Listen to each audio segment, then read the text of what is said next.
Boa noite, meus nobres amigos.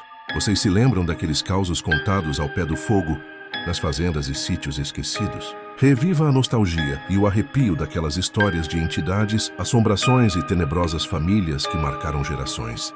Prepare-se para ouvir relatos autênticos que parecem saltar direto do passado. A aventura começa agora. O mistério do lobisomem.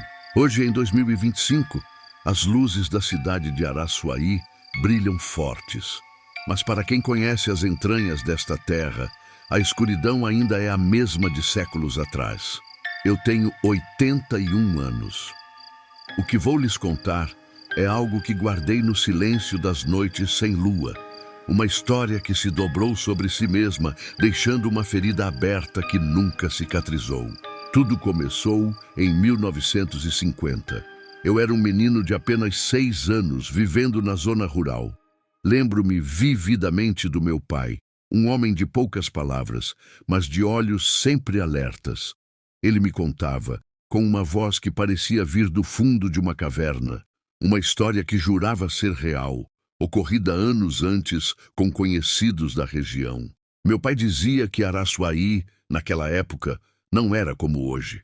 Era um lugar de silêncios profundos, onde a poeira das estradas de terra parecia guardar segredos de séculos. As fazendas eram ilhas de luz em oceanos de escuridão. A história que ele me contava se passava em uma noite específica, onde o céu estava limpo, mas a lua ainda não tinha subido o suficiente para clarear o caminho. Era aquela penumbra enganosa, onde as sombras das árvores parecem esticar braços em nossa direção. Meu pai narrava que certo dia, um senhor conhecido por Joaquim estava voltando de uma festa de reis junto com sua esposa Maria e o seu filho ainda de colo. O menino dormia profundamente, enrolado em um manto de lã grossa, de um tom verde escuro, quase da cor das folhas de café. Eles vinham conversando, o som dos passos misturando-se ao coachar dos sapos e ao barulho distante de uma cachoeira que cortava a propriedade vizinha. O cheiro de mato úmido e terra queimada pelo sol do dia era forte. De repente, o clima mudou. O ar ficou pesado, como se a própria natureza estivesse prendendo a respiração. Joaquim sentiu um desconforto súbito, pois tinha bebido um pouco além da conta e a cachaça de alambique subia-lhe a cabeça. "Maria, espere aqui na estrada", disse ele, parando abruptamente. "Preciso me aliviar. A bebida está pesando." Maria o olhou com uma ponta de preocupação. A estrada estava deserta, cercada por uma mata fechada e moitas altas que pareciam sussurrar com o vento. "Não demora, Joaquim. Esse lugar me dá arrepios", ela respondeu, apertando o bebê contra o peito. Joaquim entrou na moita. O mato estalava sob seus pés. Afastou-se apenas alguns metros, mas a escuridão ali dentro era absoluta. E então o tempo pareceu dobrar-se. Maria ficou lá fora. Meu pai me disse que ela contou depois, com uma voz trêmula que nunca mais a abandonou, que os 5 minutos pareceram horas. O silêncio da noite foi quebrado, não por Joaquim, mas por um rosnado baixo, gutural, que parecia vir de todos os lados e de lugar nenhum ao mesmo tempo. Do lado oposto da estrada, algo saltou da margem. Não era um lobo, nem um cão, nem um homem. Era uma fera desengonçada, coberta por pelos eriçados e escuros, com olhos que refletiam a pouca luz das estrelas como brasas moribundas. Fera avançou. Maria, movida por um instinto que desafiava a própria morte, não correu. Ela não podia. Tinha o filho nos braços. Ela lutou, com as unhas, com os dentes e com todas as suas forças. O bicho tentava alcançar a criança, mas Maria se colocava na frente, recebendo arranhões profundos nos braços e nos ombros.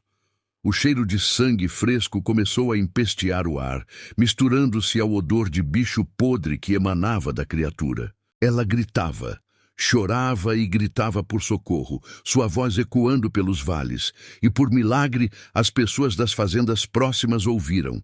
De longe, pontos de luz começaram a surgir, tochas de fogo e lampiões de querosene rasgando a escuridão. Ao ver a aproximação das luzes e ouvir o alvoroço dos vizinhos, a fera soltou um último uivo frustrado e desapareceu na mata, fundindo-se às sombras com uma velocidade sobrenatural.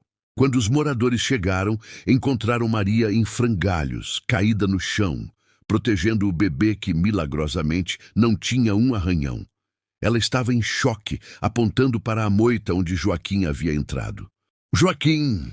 O bicho deve ter pegado ele», ela soluçava. Os homens, armados com foices e espingardas, entraram na mata. Procuraram por quase meia hora até que o encontraram um pouco mais distante do local original. Ele estava sentado no chão, parecendo confuso, com as roupas desalinhadas. «Eu me perdi», disse ele com a voz rouca. «A bebida, eu peguei a direção errada na floresta e não conseguia mais achar a estrada». Eles o ajudaram a levantar. Voltaram para a estrada, onde Maria o abraçou com uma força desesperada.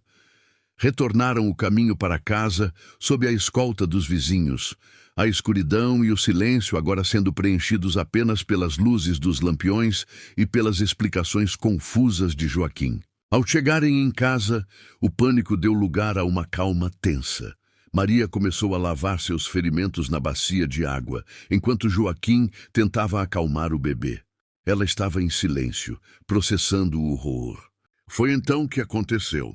Maria se aproximou para pegar o manto verde que envolvia a criança, pretendendo lavá-lo, pois estava sujo de terra e sangue da luta. Joaquim estava sentado à mesa, sob a luz fraca de uma vela. Ele sorriu para ela, tentando confortá-la. «Tá tudo bem agora, Maria, passou». Ela parou no meio do caminho. Seus olhos se fixaram na boca de Joaquim. Ela notou algo preso entre os dentes. Pequenos fragmentos, fibras de um tecido verde escuro, exatamente da mesma cor e textura do manto que enrolava o filho. O mundo pareceu parar. O silêncio na cozinha tornou-se ensurdecedor. Ela olhou para o manto rasgado na mão dela e depois para a boca de Joaquim. Não era apenas mato que ele tinha entre os dentes. Eram os restos da luta que ela acabara de travar na estrada.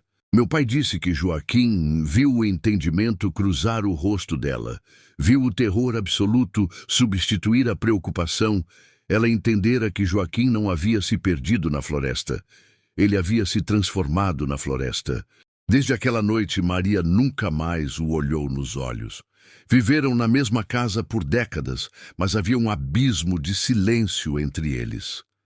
Ela faleceu anos depois, levando o segredo para o túmulo, mas Joaquim sabia que ela nunca esqueceu o gosto do medo. Naquela época eu achava que era apenas um conto para me assustar, uma lenda de fazenda para manter os meninos longe do mato. O tempo passou. Eu já era um homem de 28 anos, trabalhando nas terras da nossa família.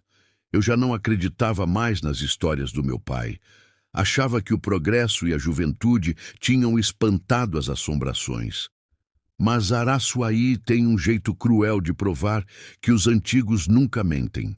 Naquela noite de 1972, o ar estava parado, denso. Eu voltava da lida tarde da noite quando ouvi os gritos. Vinham da estrada que passava pelas terras da Fazenda Velha, nossos vizinhos. Eram o Silva, o Bento, sua esposa e o pequeno recém-nascido voltavam de um batizado na cidade. Eu corria em direção aos gritos, acompanhado por outros 2 peões que carregavam lampiões.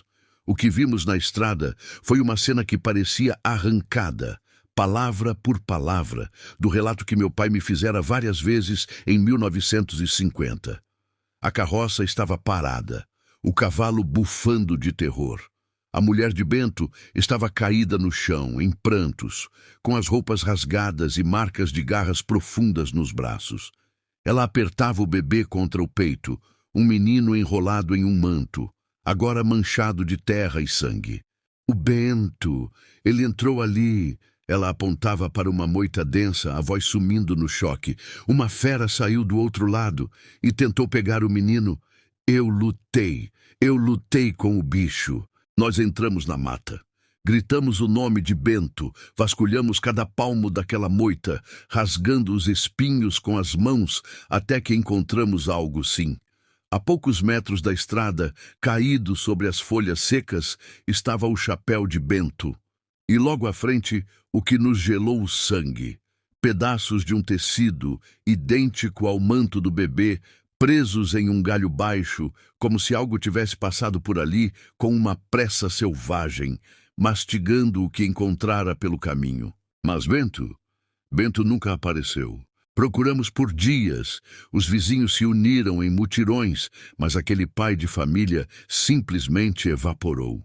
A mulher dele, consumida pelo terror e pela dúvida, acabou indo embora da região meses depois. Ela nunca mais foi a mesma.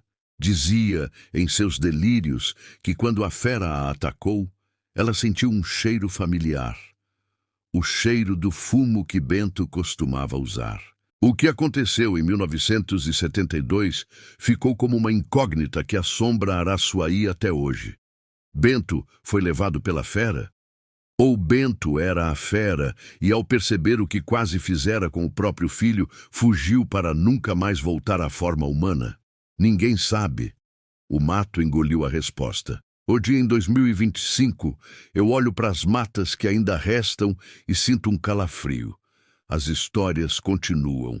Vira e mexe, um viajante jura ter visto um vulto grande e desengonçado cruzando as estradas de terra na calada da noite. Dizem que, às vezes, ouve-se um uivo que parece um lamento humano vindo das bandas da Fazenda Velha. Em Araçuaí, o passado não morre. Ele apenas se esconde na moita, esperando o próximo jovem de 28 anos passar.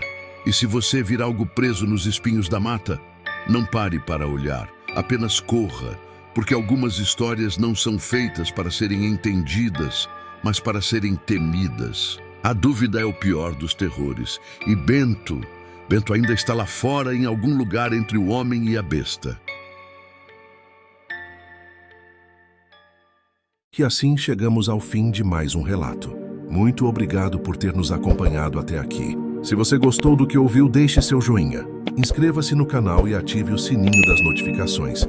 É o seu apoio que me permite continuar para que eu siga investigando os mistérios e relatos de terror que vivem por aqui. Até a próxima!